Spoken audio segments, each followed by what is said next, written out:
ஸ்ரீ மகா பெரியவா திருவடிகள் சரணம். உங்களுக்கு பண கஷ்டம் வராமல் இருக்க வீட்டில் இந்த 8 பொருட்களை குறையாம பார்த்துக்கோங்க. நம் முன்னோர்களின் காலகட்டத்தில் உணவு, உடை, இருப்பிடம் தான் முக்கியமாக தேவைப்பட்டதுங்க. இதற்காக அன்றைய நாள் சம்பாதிக்கும் பணத்தை செலவு செய்வாங்க. ஆனால் இன்றைய காலகட்டத்தில் பணத்தை சம்பாதிப்பதற்காக ஓடி ஓடி உழைக்கிறாங்க. அது மட்டும் இல்லாமல் வாங்கிய பணத்தை செலவுக்கே சரியாக போகிறது, பணத்தை சேமிக்கவே முடியவில்லை எனவும் கவலைப்படுறவங்க ஏராளமானவங்க தாங்க இருக்காங்க. பணம் வீட்டில் தங்க வேண்டும் என்பதற்காக கோவில் கோவிலாக சென்று காசு கொடுத்து செலவு செய்வாங்கங்க. எல்லோருக்கும் இருக்கக்கூடிய பிரச்சனை தாங்க இது. எவ்வளவுதான் சம்பாதித்தாலும் அது வீட்டில் தங்கவில்லை என புலம்புவர்களே இங்கே அதிகமாக இருக்கிறாங்கங்க. அப்படி புலம்புவர்களுக்கு இந்த பதிவு பயனுள்ளதாக இருக்கும். இந்த பதிவை நீங்கள் பார்த்து உங்கள் வீட்டில் பணவரவை அதிகரிக்க நீங்கள் செஞ்சுக்கலாங்க. அஞ்சரை பெட்டியில் உள்ள பொருட்களை சமையலுக்கு மட்டும் தான் பயன்படுகிறது அப்படின்னு சொல்லிட்டு நீங்கள் நினைக்காதீங்க. மகாலட்சுமிக்கு ரொம்பவும் பிடித்தமான இடமே சமையல் அறை தாங்க. அதனால தான் உப்பு, அரிசி போன்றவைகள் குறையாமல் பார்த்து கொள்ள வேண்டும் அப்படின்னு சொல்லிட்டு சொல்கிறாங்கங்க. மேலும் அஞ்சரை பெட்டியில் உள்ள பொருட்களை குறையாமல் பார்த்துக்கோங்க.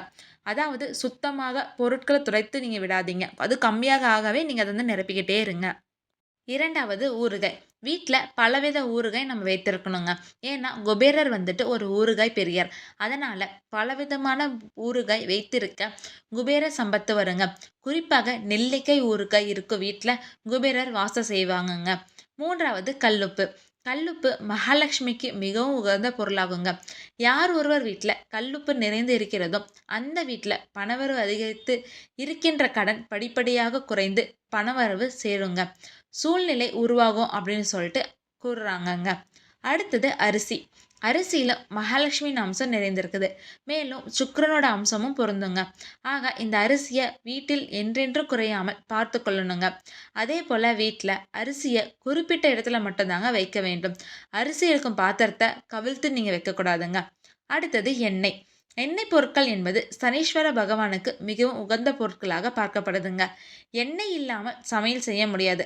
ஆக இந்த எண்ணெய் பொருட்களை வீட்டில் குறையாமல் நீங்கள் பார்த்துக்கோங்க. அடுத்தது மஞ்சள் மற்றும் குங்குமம். மங்களகரமான விஷயங்கள் அனைத்திற்குமே அவசியம் பயன்படுத்தப்படும் பொருட்கள் தாங்க இந்த மஞ்சளும் அப்புறம் குங்குமமும்.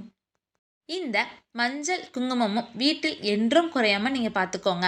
வீட்டில் மஞ்சள் குங்குமம் குறையாமல் இருந்தால் செல்வ வளம் அதிகரிக்குங்க. அடுத்தது தண்ணீர் குடம்.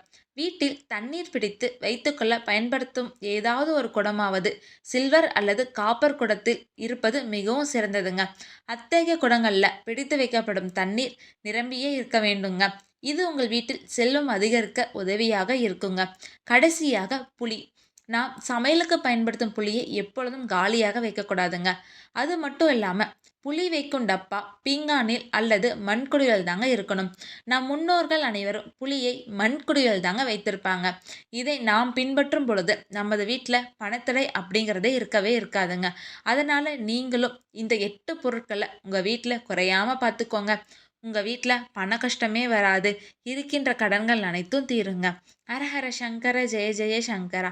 ஹரஹர சங்கர ஜெய ஜெய சங்கரா. ஓம் ஸ்ரீ மகா பெரியவா திருவடிகள் சரணம்.